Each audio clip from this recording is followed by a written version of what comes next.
从没见过如此牛掰的杀人手法。先是用刀撬开一小块瓷砖，然后在地板上撒满沐浴露，接着拉开浴帘，将暗杀目标拖进浴室，让他跪倒在地，再拿出一把镶有同款瓷砖的锤子，对准暗杀目标的后脑勺就是一锤。隔天，一场意外滑倒死亡的惨剧就出现在了报纸上，而制造这场意外的男人正是大名鼎鼎的杰哥。他曾是一名顶级的职业杀手，退役后便和女友过着没羞没臊的生活。可这天，一封神秘的邮件却打破了一切。原来他昔日的搭档老白被人绑架了，面对生死之交，生命遭到威胁，杰哥哪能袖手旁观？于是他立即来到照片上所写的地址，但让他没想到的是，对方竟是沙漠里的酋长，并且拥有巨大的石油产业。但他的3个儿子却全部被暗杀，现在仅剩一个小儿子还在他的身边。所以为了给死去的儿子们报仇，他才将老白绑了过来，目的就是威胁杰哥能帮他除掉凶手。而凶手正是外国的3名特别行动队队员。为了不引起外国高层的怀疑，酋长还要求杰哥让3名凶手看上去像是意外死亡，只要事情办妥，不仅可以放了老白，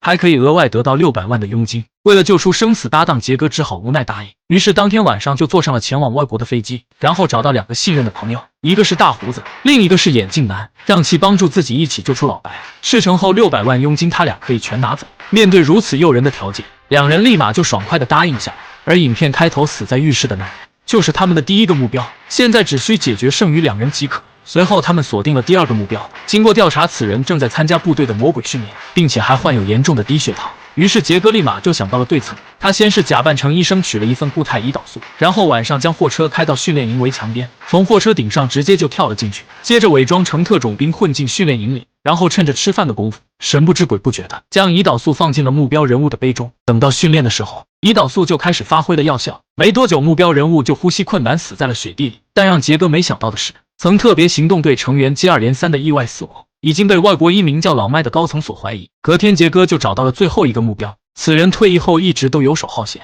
不是在打架就是在喝酒的路上。但正当杰哥准备对他动手之时，没想到外国高层老麦提前一步找过来，于是杰哥几人只好先行撤退。回来后他们制定了一个完美的计划，大胡子先是以招聘为由约目标人物出来，然后他们再来到车库，在一辆洒水车底部安装上远程遥控装置。等第2天一早，目标人物开车出门后，杰哥紧随其后开始监视，眼镜男则负责跟紧洒水车，大胡子在远处报告2辆车的方位。等2车到达合适的位置后，眼镜男立即启动遥控开关，洒水车也瞬间失去控制，一个甩尾，目标人物就直接撞了上去。就这样3个目标全被他们一一解决。随后杰哥再次找到酋长，要求对方交出老白，并支付事先说好的600万，但没想到酋长的儿子只愿意放了老白，至于那600万，得等他们确认杰哥没有杀错人才肯支付。不过杰哥也没有多余的废话，在成功带走老白后，便回到了女友的身边。本以为事情就这样结束，可晚上酋长却又打来了一通电话，竟让杰哥再杀一个人。原来第1个目标人物杀错了，真正的凶手是一本书籍的作者，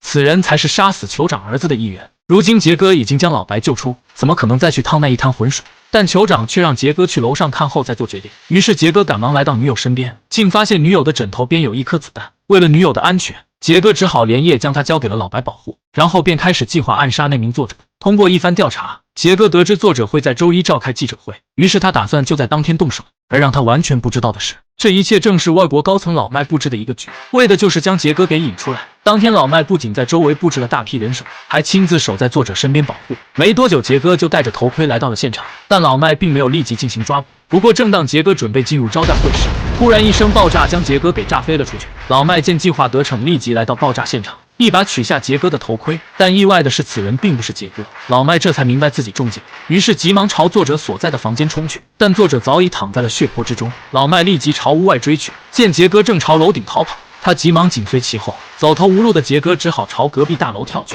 好在及时抓住一根钢管，这才保住一命。可这一幕正好被一个女人发现，女人的尖叫声立马就引来了老麦，杰哥也因此被抓了起来。但让老麦没想到的是，等他再次回到房间，竟发现作者并没有死。原来杰哥不想再乱杀人，所以才饶了他一命。随后老麦找到杰哥，逼问其雇主是谁，杰哥便以将自己放了为要求，说出了酋长才是背后的雇主，并表示自己也是遭到酋长的威胁才会杀掉前面那3个人，而且相机里有作者假死的照片，只有自己将其带回给酋长看，作者才能得到真正的安全。但老麦并没有搭理他，直接就带着相片以杰哥朋友的身份找到了酋长。不过就在酋长看照片的时候，老麦趁其不备，迅速的拔出小刀将酋长给捅死。而小儿子为了保命，不仅表示根本不在乎父亲的死，更不想掺和到各种阴谋之中，甚至还主动将600万佣金给了老麦。但就在老麦刚走出酋长的老巢，杰哥就与老白追了上去，拿着机枪一顿扫射，直接就打爆了老麦的车台。然后杰哥将下车的老麦挟持住，老白则打开手提箱，塞了满满一裤兜的美金，然后把剩余的全留给了老麦。影片最后，杰哥再次回到女友身边，继续过上了没羞没臊的生活。